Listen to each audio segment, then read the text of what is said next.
완연한 가을이 된 것 같습니다. 이 아름다운 계절에 여러분들에게 시 한 편 하나 소개해 드리려고 합니다. 윤동주 선생의 길이라고 하는 시인데 서시 못지않게 참 감동을 주는 그런 시라고 믿고 있습니다.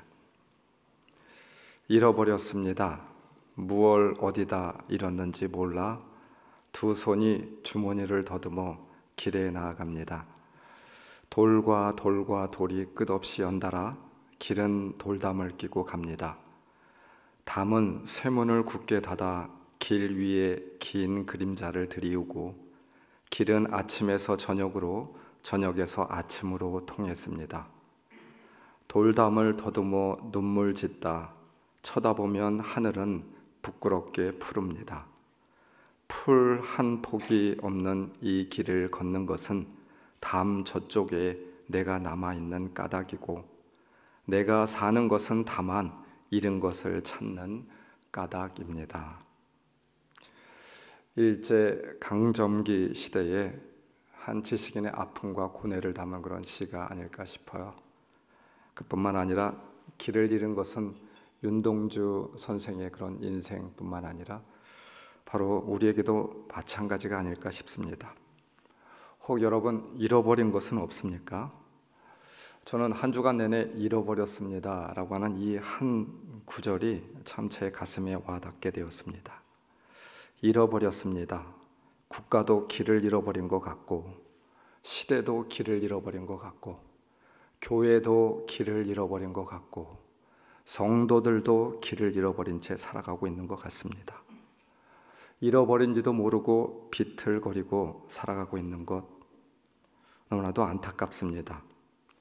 오늘 말씀에는 길을 잃어버린 또 한 사람 우리에게 소개를 하고 있습니다. 베드로는 무엇을 잃어버렸습니까? 잃어버린 길에서 베드로가 찾은 것은 무엇입니까? 우리는 어떻게 잃어버린 것을 찾을 수가 있을까요? 혹 우리는 베드로처럼 잃어버리고 있는 것은 없는지 오늘 이 시간 우리들에게 주시는 그런 귀한 말씀 가운데 우리의 심령을 다시 한번 살펴보고 다시 일으켜 세울 수 있는 그런 귀한 시간이 되어지기를 다시 한번 주님의 이름으로 축복합니다. 오늘 성경 구절의 처음은 동틀무렵이라고 하는 그런 단어로 시작을 하고 있습니다. 여러분 동틀무렵이다라고 하는 이 단어를 들을 때 여러분들의 마음과 생각에는 어떤 생각이 듭니까? 새벽 미명, 동틀무렵, 무언가 이제는 어두움에서 새로 시작하는 소망을 알리는 그런 단어처럼 생각이 듭니다.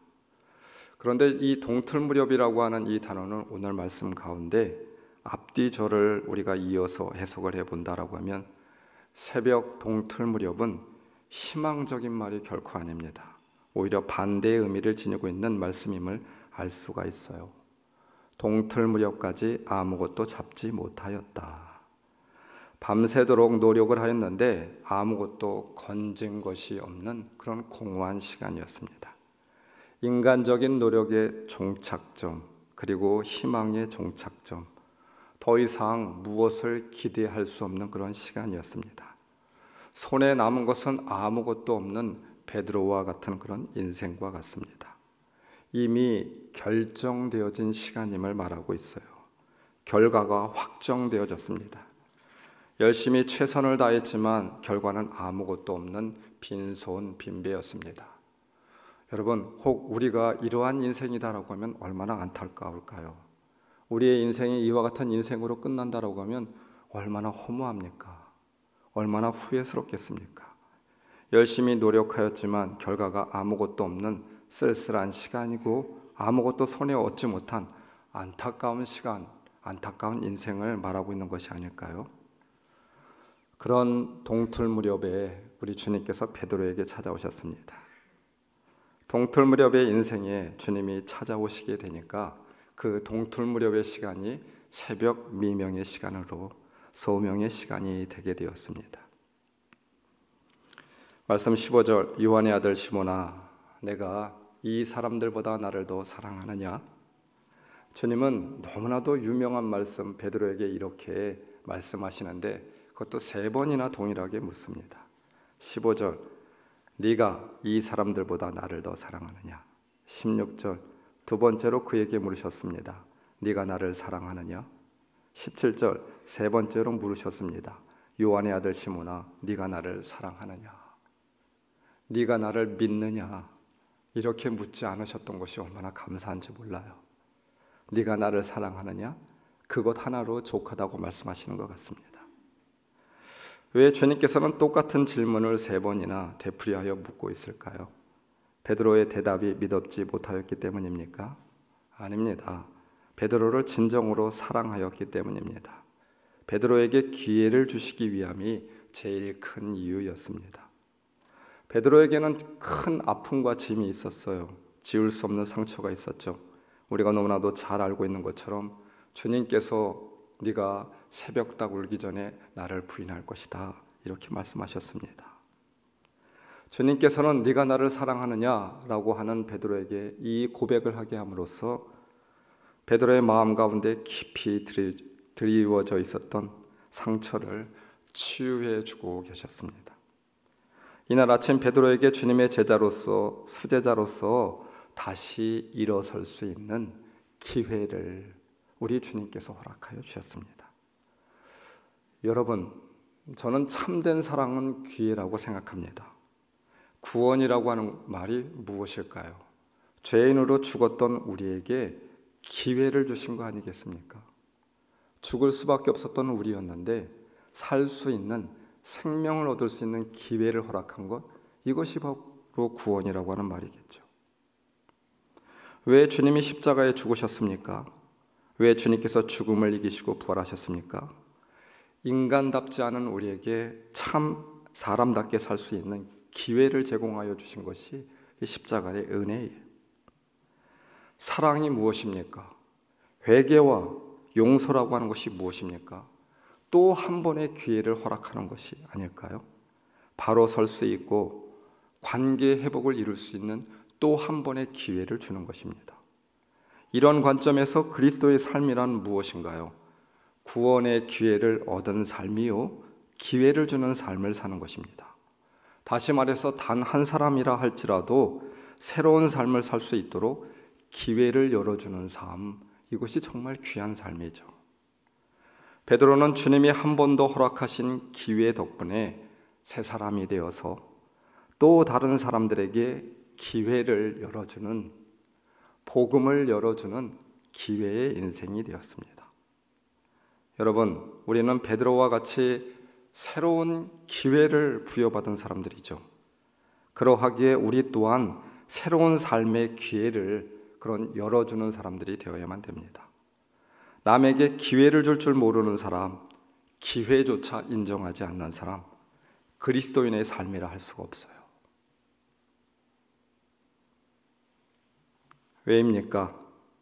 주님을 부인하고 배신한 베드로와 같은 자가 바로 나였지만 우리 주님께서 찾아오시고 주님의 기회를 주심으로 인하여 상처가 치료되고 거듭난 자로 구원을 얻은 자로 설 수 있었기 때문에 나 또한 기회를 열어주는 자로 살아야 되지 않을까요? 근데 참 못하고 있어요. 잘 안 됩니다.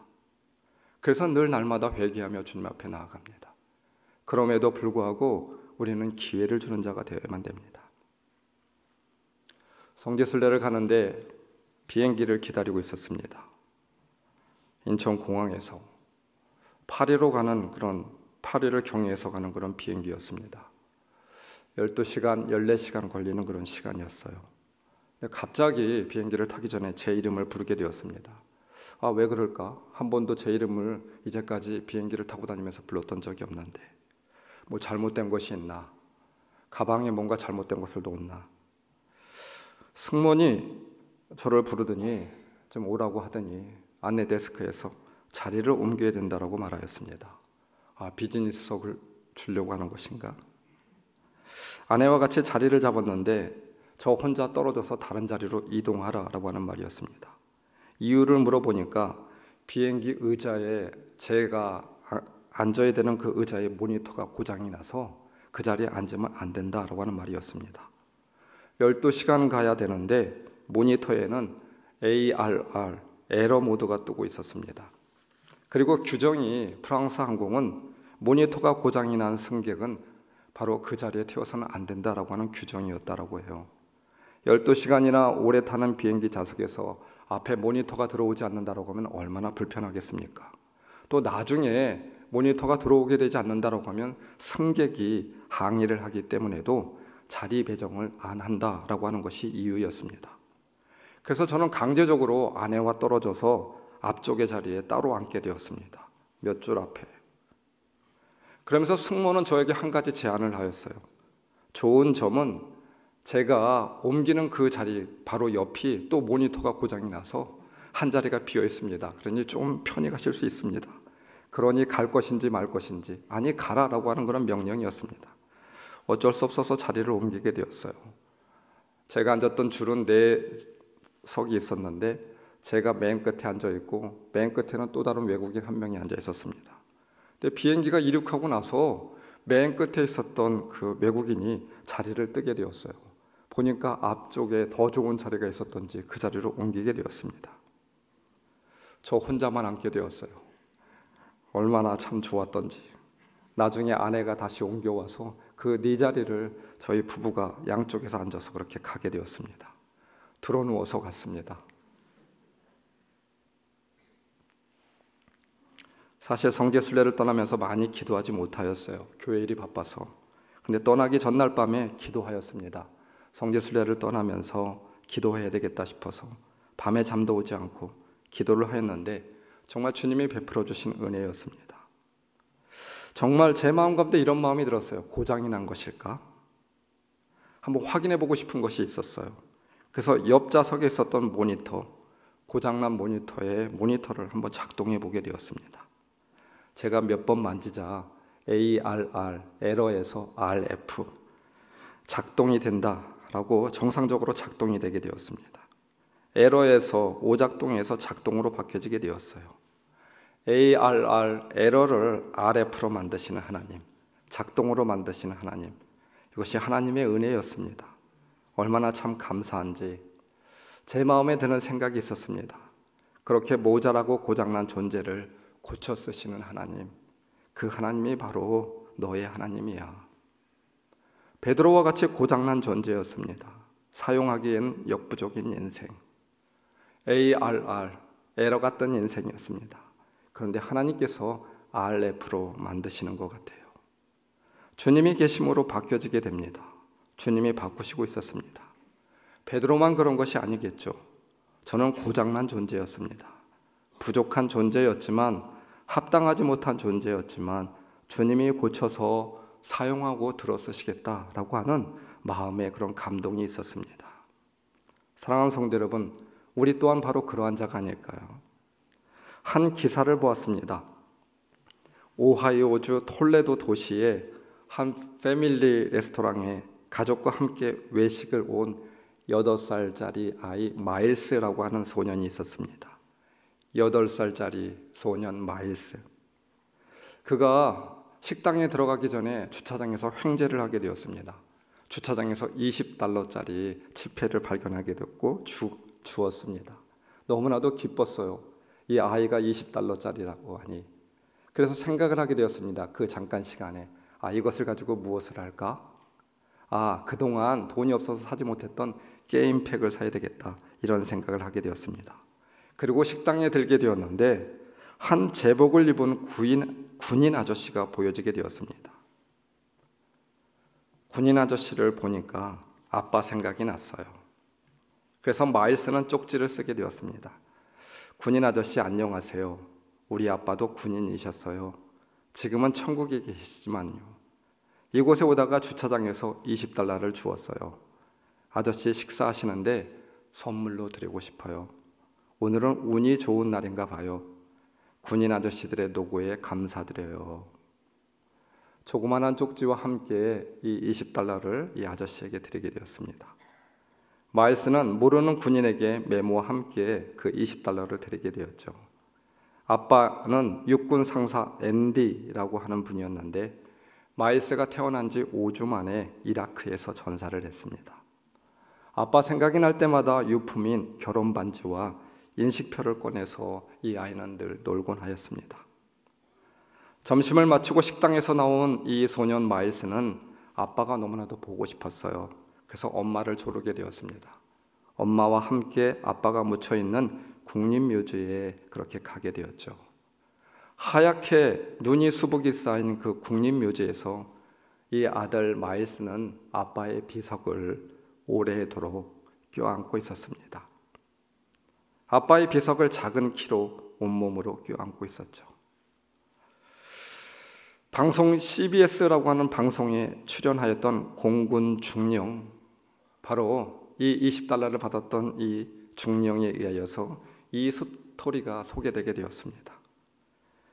$20의 게임팩을 포기한 소년의 작은 행동은 미국 사람들의 마음을 움직이게 되었어요.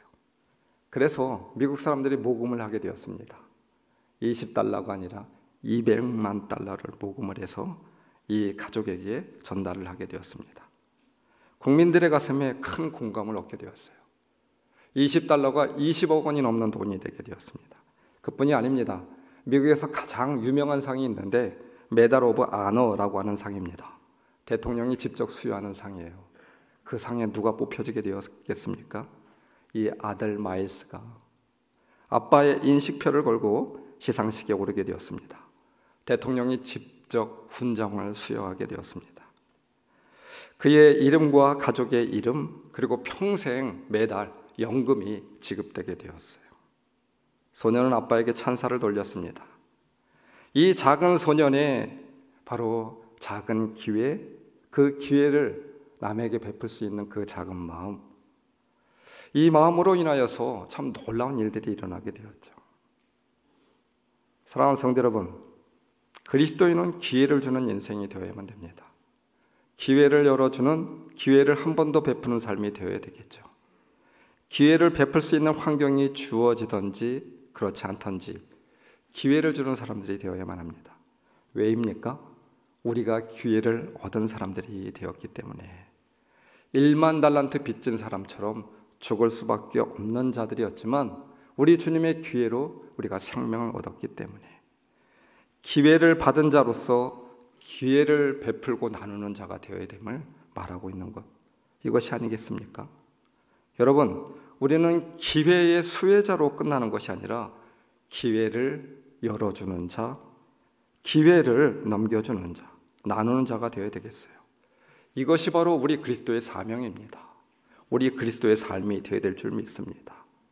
사랑하는 성도 여러분, 이 기회가 있어서 베드로와 같은 그런 인생들이 새로워지지 않을까요? 이 기회를 나누는 삶으로 인하여서 또 다른 베드로가 세워지지 않을까요? 우리 좋은 교회가, 우리 좋은 성도들이 이 기회를 나누는 그런 성도들이 다 될 수 있기를 다시 한번 주님의 이름으로 축원합니다. 우리 주님께서 기억하실 것 같아요. 그리고 이 기회는 더 큰 기회로 우리들에게 돌아올 수 있지 않을까요? 사랑하는 성도 여러분, 주님의 사랑을 받은 자로서 기회를 기꺼이 열어줄 수 있는 우리 좋은 교회와 성도들이 다 될 수 있기를 주님의 이름으로 축원합니다. 동틀 무렵에 주님께서 명하신 말씀은 오른쪽이라고 하는 말씀이었습니다. 주님이 베드로를 찾아오셨던 이유가 있습니다. 오른쪽의 의미를 바로 알게 하기 위함이죠. 베드로는 오른쪽을 몰랐습니다. 그래서 길을 잃어버리게 되었던 것이죠. 밤새도록 왼쪽 오른쪽 그물질을 하지 않았겠습니까? 그런데도 오른쪽에 그물을 내리라고 합니다. 왼쪽 오른쪽 어느 곳에도 물고기는 없었습니다. 밤새도록 수고하였지만 잡은 물고기는 하나도 없었어요. 여러분, 너무나도 이상하지 않습니까? 베드로의 어부의 기술이 물고기를 잡는 숙련성이 그 3년 동안 다 사라져버린 것일까요? 아니면 고기를 잡는 그물이 바로 그렇게 고장난 그런 고물이었나요? 그물을 제대로 챙기지 않아서였던 것인가요? 아니었습니다. 그날 밤 그 디베랴 바닷가의 물고기는 베드로의 그물에 들 수가 없었어요. 베드로의 그물이 구멍이 나서가 아니었습니다. 주님이 물고기를 쫓고 계셨기 때문이었죠. 주님이 밤새도록 베드로의 그물에 드는 물고기를 쫓고 계셨습니다. 그리고 새벽녘에 주님은 명령하셨습니다. 오른쪽에. 여러분, 진정 베드로에게 오른쪽을 알려주시기 위함이었죠. 베드로가 찾아야 될 오른쪽이 있었습니다. 요한복음 21장 15절, 요한의 아들 시몬아, 네가 나를 사랑하느냐? 3번이나 베드로에게 물었습니다. 네가 이 사람들보다 나를 더 사랑하느냐? 베드로가 대답하였다. 주님, 그렇습니다. 내가 주님을 사랑하는 줄을 주님께서 아십니다. 예수께서 그에게 말씀하셨다.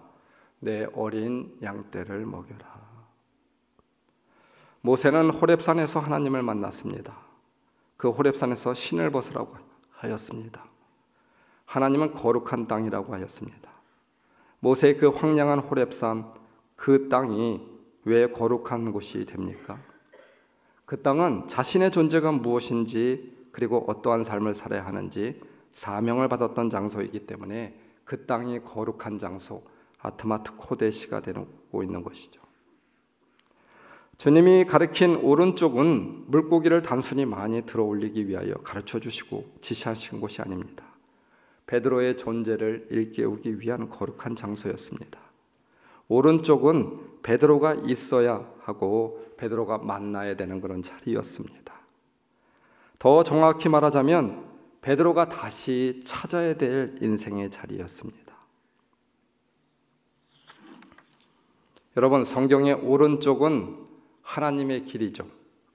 하나님이 지시하신 방향이고 하나님이 임재하시는 곳입니다.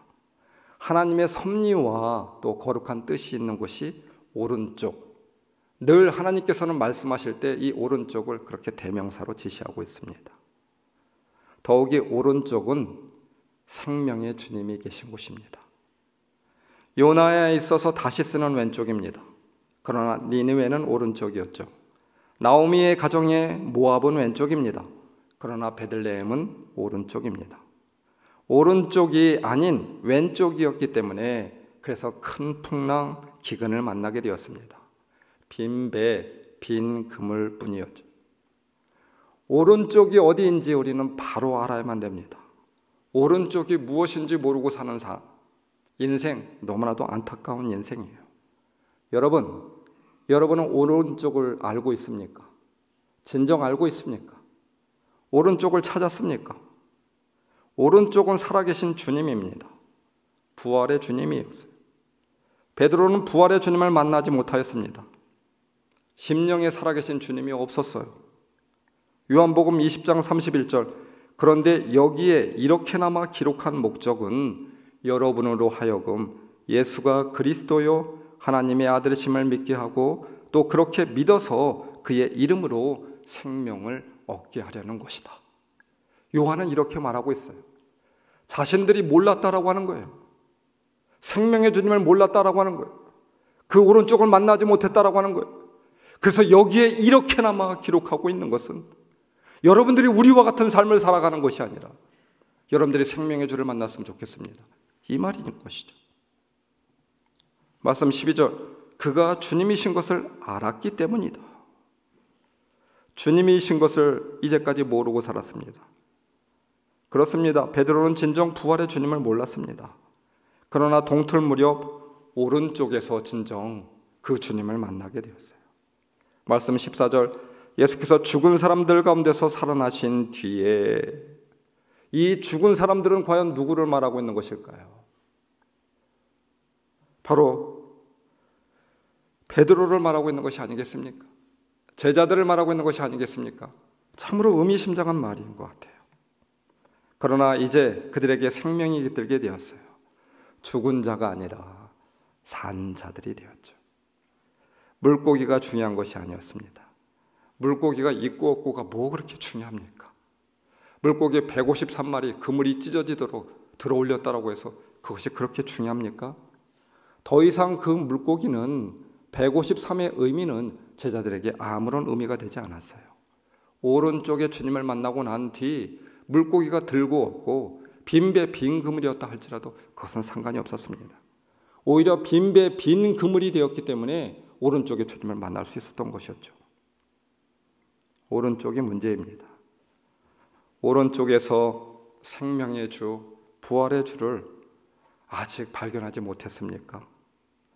그렇다라고 하면 우리의 두 손은 빈손이 될 수밖에 없고 우리의 인생은 빈 그물이 될 수밖에 없어요. 우리 인생은 동틀무렵으로 그렇게 마치게 되는 것입니다. 주님이 부활을 하였지만 살아계시지만 아직 내 안에 생명의 주로 거하지 못하고 그래서 동틀무렵이 될 수밖에 없었고 빈 배에 빈 그물이 될 수밖에 없었습니다. 사랑하는 성도 여러분, 오른쪽에 거하시는 주님을 여러분들은 만났습니까? 그때로부터 인생이 바뀌어지게 되는 거예요. 베드로는 그것을 말하고 있잖아요. 오래 믿는 것이 중요한 것이 아닙니다. 베드로는 예수님 곁에서 3년이나 따라다녔어요. 부활을 듣고 또 부활을 보기도 하였습니다. 그러나 주님을 만나지 못했어요. 적당히 믿어서는 안 됩니다. 대충 살아서도 안 됩니다. 생명의 주님이, 부활의 주님이 여러분의 인생의 오른쪽에 분명히 서 있어야만 됩니다. 더 이상 믿음의 빈 그물로 살지 마십시오. 세월을 허비하며 방황하며 살지 마십시오. 진짜를 들어올리며 기쁨과 감격이 여러분의 심령에 가득하기를 주님의 이름으로 축원합니다. 오른쪽에 주님이 정말 여러분들에게 만나줬으면 좋겠습니다. 오른쪽에 그물을 내려라. 그 오른쪽을, 그 생명의 주를 발견할 수 있는 여러분들이 되시길 주님의 이름으로 축원합니다. 또 하나 주님이 지시하시는 오른쪽이 찾아져야만 됩니다. 오른쪽은 우리 인생이 걸어가야 할 목적지고 찾아져야 될 인생의 방향입니다. 안타까움은 베드로는 익히 오른쪽이 무엇인지 알고 있었습니다. 그러나 외면하게 되었죠. 갈릴리 바다로 내려왔습니다. 익히 오른쪽을 지나왔는지 모릅니다. 그러나 주님의 말씀에 순종하여 오른쪽을 바로 찾게 되었죠. 우리의 고집이 꺾여야 만날 수 있는 자리가 오른쪽이에요. 순종해야만 찾아지는 자리가 오른쪽입니다. 주님의 말씀을 깊이 신뢰해야만 만나는 그런 자리입니다. 그렇지가 않습니까? 그 오른쪽은 내 생각을 꺾고 예수님의 말씀에 순종하여 그물을 내릴 때에만 보여지는 자리가 오른쪽이죠. 오른쪽에 이미 물고기들이 준비되어 있었습니다. 여러분, 우리는 그래서 돌아서야만 됩니다. 오른쪽이 찾아져야만 됩니다. 진정 오른쪽을 만나야만 됩니다. 안락하고 편안하고 좋아 보이는 길, 내 생각과 판단으로 결정하고 싶은 자리 아닙니다. 왼쪽에서 우리는 더 이상 서성해서는 안 됩니다. 방향을 바꿔야만 됩니다. 그 오른쪽이 찾아져야 되겠죠. 우리가 아직 물고기를 진정 들어올리지 못하고 어두운 밤 빈 그물이 될 수밖에 없었던 이유, 오른쪽을 찾지 못하였기 때문이 아닐까요? 주님은 말씀합니다. 오른쪽으로 가라. 그곳에서 그물을 내려라. 왼쪽에서 서성이는 인생들이 되지 마십시오. 주님이 말씀하시는 그 오른쪽이 여러분들의 인생 가운데 찾아지기를 주님의 이름으로 축원합니다. 여러분, 거기에는 이미 여호와 이레가 준비되어 있잖아요. 주님께서 물고기를 이미 가득 그곳에 남겨두고 있습니다. 우리가 오른쪽만 찾아지게 된다라고 하면, 오른쪽으로 방향만 돌리게 된다라고 하면 이미 여호와 이레가 준비되어 있습니다. 그러나 우리는 아직 오른쪽으로 방향을 틀지 않았습니다. 오른쪽에 그물을 내리지 못하고 있어요. 오른쪽을 찾지 못하고 있는 것이죠. 그래서 우리는 여전히 빈 그물, 빈 배로 존재하고 있는 것이죠. 사랑하는 성도 여러분, 오른쪽에 그물을 내릴 수 있는 여러분들이 되십시오. 아직 공허합니까? 뭔가 아쉽습니까? 아직도 부족함이 있습니까? 그것은 바로 우리가 오른쪽을 찾지 못하고 있음이 아니겠습니까? 오른쪽에서 그 주님을 만나고 오른쪽에서 그물을 내려서 주님이 예비한 여호와 이레의 축복과 은혜를 누릴 수 있는 여러분들이 되시길 주님의 이름으로 축원합니다. 오른쪽에는 주님의 변치 않는 약속이 있어요. 주님의 통치가 있습니다. 내가 어디에 있든지, 내가 어떤 상태에 있든지, 내가 어떤 존재이든지 주님의 약속은 변함이 없습니다. 이것이 바로 오른쪽의 의미입니다. 배반하고 부인하고 도망쳐 갈릴리로 도망치듯 내려왔지만 베드로 자신도 자신을 포기하고 있었지만 주님께서는 포기할 수 없었어요. 찾아와 세우기를 원하셨습니다. 내가 비록 넘어졌다 할지라도, 더 이상 아무 쓸모가 없는 그런 존재라 할지라도, 나 자신도 포기하고 싶은 그런 존재라 할지라도 나를 포기하지 않고 나에 대한 소망을 거두지 않는 주님의 열심이 있었어요. 오른쪽에서 베드로는 그 주님을 발견하게 되었습니다. 영혼의 빈 그물이 성령으로 채워지는 시간이었죠. 이 주님의 사랑을 바로 오른쪽에서 베드로는 확인하게 되었습니다. 요한복음 21장 9절, 그들이 땅에 올라와서 보니 숯불을 피워 놓았는데, 이 단어가 나오고 있어요. 근데 여러분, 이 단어는 요한복음 18장 18절에서 동일하게 보여주고 있습니다. 날이 추워서 종들과 경비병들이 숯불을 피워놓고 서서 불을 쬐고 있는데 베드로도 그들과 함께 서서 불을 쬐고 있었다. 안스라키아, 똑같은 단어를 이 요한 사도는 여기에 기록하고 있습니다. 요한은 숯불이라고 하는 단어의 의미를 부여해 놓고 있어요. 당시에 제자들이 왜 아무런 말이 없었는지, 침묵만이 흘렀는지 바로 우리들에게 단서를 제공해 주고 있죠. 이 숯불이라고 하는 단어를 가야바의 법정에서 베드로가 쬐고 있던 숯불과 동일한 단어 안스라키아를 쓰고 있습니다. 누가복음 22장 55절, 뜰 한가운데 불을 피워놓고 대제사장의 뜰에 베드로가 주님을 부인하던 밤, 바로 베드로는 닭이 울기 전에 예수님을 3번 부인하게 되었죠. 누가복음 22장 61절, 주님께서 그때 돌아서서 베드로를 똑바로 보셨다. 베드로는 주님께서 자기에게 오늘 닭이 울기 전에 네가 3번 나를 모른다고 할 것이다 하신 그 말씀이 생각이 났다. 주님이 베드로를 보셨을 때 그 눈빛은 무엇을 말하고 있었을까요? 귀에 들리는 소리는 없었지만 분명 뜨겁게 말씀하시는 베드로 마음에 감동의 소리가 있었을 것이었습니다. 마음속에 감동의 소리가 있었습니다. 베드로는 분명히 듣고 있었습니다. 베드로에게 우리 주님께서는 이렇게 말씀하시지 않았을까요? 괜찮아 베드로야, 네가 무슨 말을 하든지 나의 사랑은 변함이 없다. 지금은 부인하지만 너는 다시 돌아올 것이다. 다시 일어날 것이다. 왜냐하면 내가 너를 다시 세울 것이다. 네가 다시 돌아올 때는 네 형제를 굳세게 하여라. 내가 다시 일으켜 세우겠다.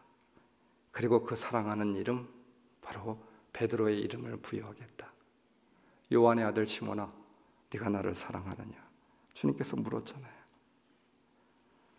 사랑하는 성도 여러분, 주님의 약속과 주님의 사랑은 변함없습니다. 내가 주님을 뜨겁게 사랑할 때에도 주님이시고, 내가 주님을 떠나 있을 때에도, 또 아예 부인하고 주님을 잃어버렸을 때에도 우리 주님은 여전히 오른쪽에 서 계셨습니다.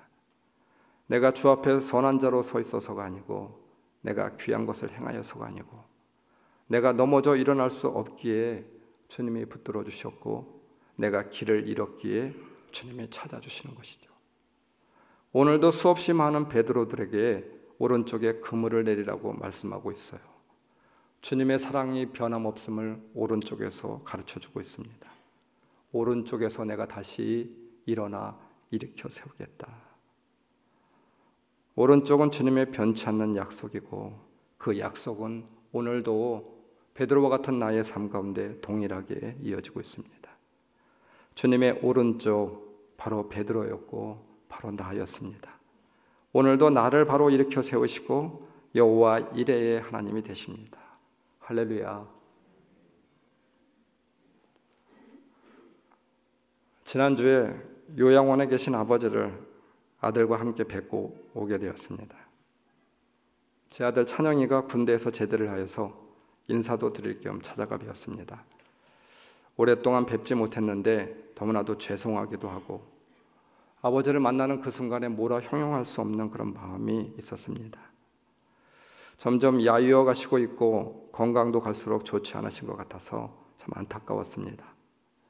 아들로서 아버지를 잘 모시지 못하는 죄송함과 아버지의 노안이 점점 깊어지는 모습에 대한 안타까움이 들어서 어떻게 마음을 주체할 수가 없었습니다. 기억이 없으신 아버지가 처음부터 끝까지 하시는 그런 말씀이 있었어요. 제대를 한 제 아들 찬영이에게 이렇게 말씀하시더라고요. 내가 도와줄게, 걱정하지 마. 무엇이든지 해라. 내가 있잖아. 내가 밀어줄게. 내가 도와줄게. 걱정하지 마, 찬영아.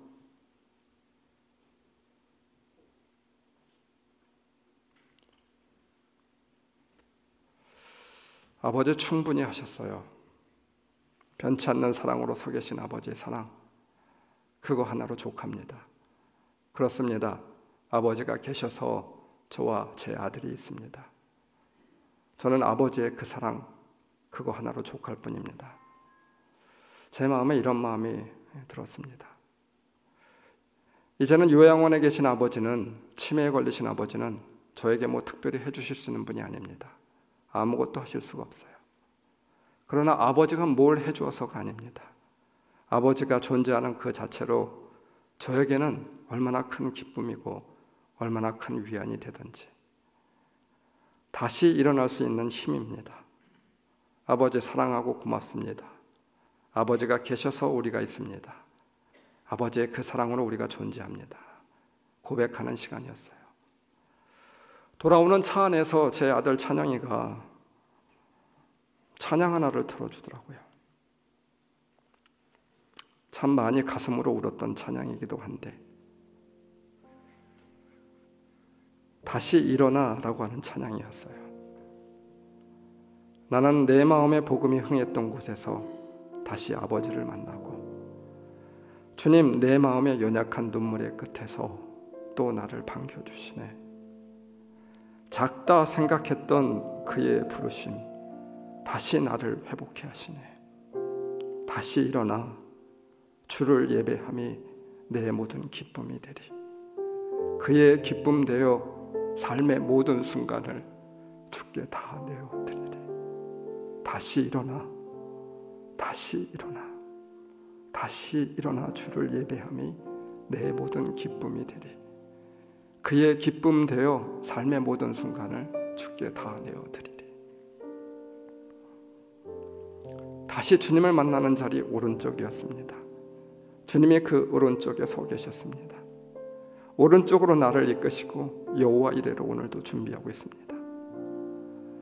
지금은 아무것도 안 보이지만 다시 일어설 수 없을지도 모르겠습니다.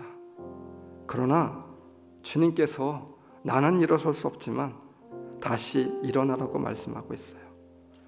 다시 일어날 수밖에 없습니다.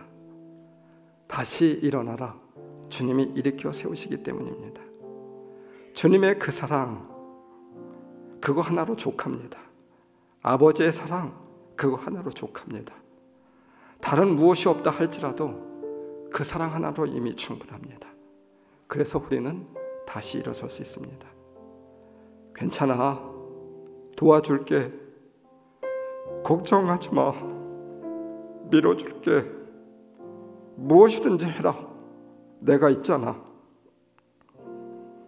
아버지는 치매에 걸려서 아무것도 이제 저에게 해주실 수 없지만 이미 아버지는 충분히 해주었습니다. 아버지의 그 사랑 하나로 저에게는 너무너무 충분합니다. 차 안에서 가슴으로 참 많이 울었습니다. 아버지의 사랑이 너무 크고 고마워서, 또한 하늘 아버지의 사랑과 은혜가 저에게 너무 족하고 너무 커서. 여러분, 오늘 우리에게도 주님은 말씀하고 있죠. 오른쪽에 서서 말씀하고 있습니다. 그 사랑이 오늘 우리에게 있습니다. 그 사랑이 오늘 살아갈 힘입니다. 그 사랑으로 우리는 다시 일어설 수 있습니다. 오른쪽에 그물을 내리십시오. 오른쪽에 그 주님을 만나십시오. 그리고 다시 일어설 수 있는 우리 좋은 교회와 좋은 성도들 믿음의 성도들이 다 될 수 있기를 주님의 이름으로 축원합니다. 우리 기도하십시다.